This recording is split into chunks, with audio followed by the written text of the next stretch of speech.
بسم اللہ الرحمن الرحیم۔ السلام علیکم ورحمۃ اللہ وبرکاتہ۔ امید رکھتی ہوں آپ سب خیریت سے ہوں گے، ٹھیک ہوں گے۔ سب سے پہلے میری آپ سب سے درخواست ہے کہ آپ سب میرے چینل کو سبسکرائب کریں، بیل آئیکن کو پریس کریں تاکہ میری ہر آنے والی ویڈیو سے آپ مستفید ہو سکیں۔ لائک کریں اور زیادہ سے زیادہ شیئر کریں، جزاک اللہ۔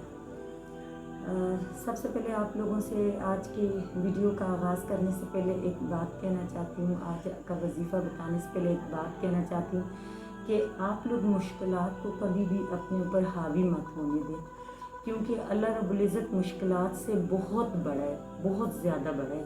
تو آپ لوگ اللہ رب العزت پہ یقین رکھیں، انشاءاللہ مشکل کوئی بھی مشکل نہیں ہے۔ اور باقی یہ ہے کہ اللہ پاک پہ یقین رکھیں انشاءاللہ۔ آج کا ہمارا جو وظیفہ ہے وہ ہے محبت کے متعلق۔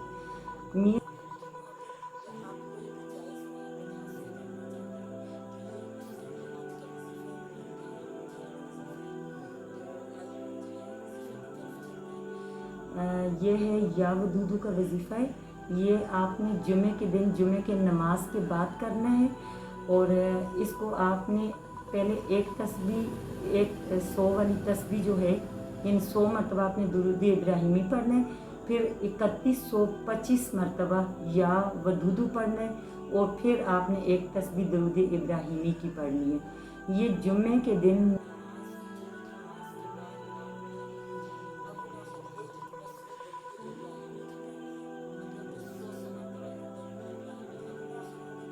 اور پھر یا ودودو، اللہ رب العزت کا جو صفاتی نام ہے یا ودودو، اس کو آپ نے 3125 مرتبہ پڑھنا ہے، اور یہ اس کی زکوٰۃ ادا ہو جائے گی اس وظیفے کی۔ تو پھر اس کے بعد آپ نے ڈیلی ہر نماز کے بعد 21 مرتبہ اول آخر درود شریف کے ساتھ، درود شریف آپ 11 مرتبہ پڑھتے ہو، 9 مرتبہ پڑھتے ہو، 7 مرتبہ، 5 مرتبہ یا 3 بار، یہ آپ نے اول آخر اس کے ساتھ پھر درود شریف ہر نماز کے بعد پڑھنا ہے، اور 21 مرتبہ آپ نے یا ودودو پڑھنا ہے ہر نماز کے بعد۔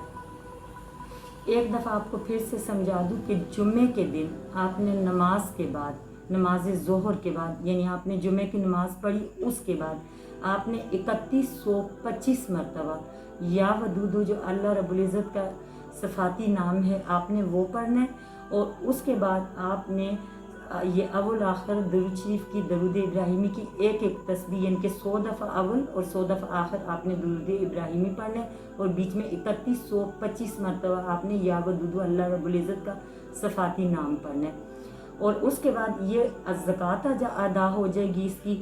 تو اس کے بعد آپ نے ہر نماز کے بعد، ڈیلی ہر نماز کے بعد 21 مرتبہ یا ودودو پڑھنے اول آخر درود شریف کے ساتھ۔ اب اس کے فوائد کی طرف چلتے ہیں۔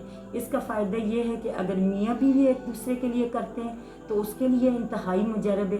اگر کسی بچی کا رشتہ ہو چکا ہے اس جگہ، کسی جگہ پہ، اور وہ اس بچے کے لیے کرنا چاہ رہی ہے کہ وہ ہمیشہ میرے ساتھ اچھا رہے آنے والی زندگی میں، اس کے لیے کر سکتے ہیں، لڑکا لڑکی دونوں کر سکتے ہیں۔ اور اگر اس کے علاوہ آپ کسی جگہ پہ لڑکا یا لڑکی وہ نکاح کرنا چاہ رہے ہیں، یا کوئی بندہ یا بندی نکاح کرنا چاہ رہے ہیں، یعنی کہ مطلب یہ کہ جائز مقصد کے لیے، تو آپ اس کے لیے بھی یہ کر سکتے ہو۔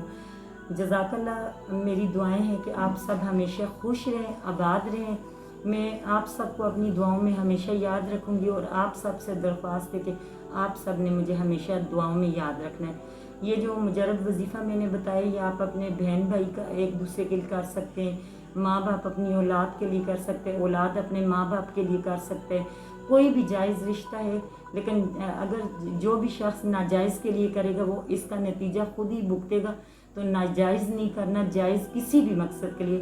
اور سب سے بڑی بات یہ ہے کہ میاں بیوی کے جائز رشتہ ہے، چونکہ وہ بہت بڑا مقدس اور بہترین رشتہ ہے، اس کے لیے آپ یہ کر سکتے ہو، اس کا بہت بہترین آپ کو اس کا رزلٹ ملے گا۔ جزاک اللہ مجھے سننے کے لیے، اور اللہ رب العزت ہر ایک کی ہر مشکل آسان کرے۔ آپ سب اپنا بہت زیادہ خیال رکھنا، اور پلیز مجھے دعاؤں میں یاد رکھنا۔ اللہ حافظ۔